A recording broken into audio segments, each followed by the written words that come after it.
5 Python tricks in 1 minute. So we'll start off with enumerate function. So for that you have to create a list, and then this is enumerate function. Basically it adds a counter with the list, and it iterates through every element of the list and prints it down. So if I just run this, you can see that it adds a counter to the list.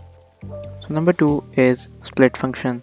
So you created a string and use dot split function, and if I just print this, you can see that the text has been splitted.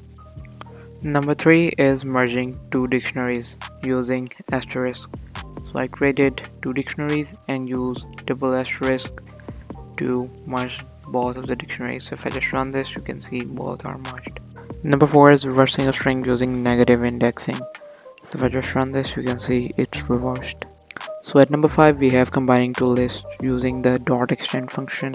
It will combine two lists regardless of data type, either it's integer or string. So if I just run this, you can see that the lists are combined.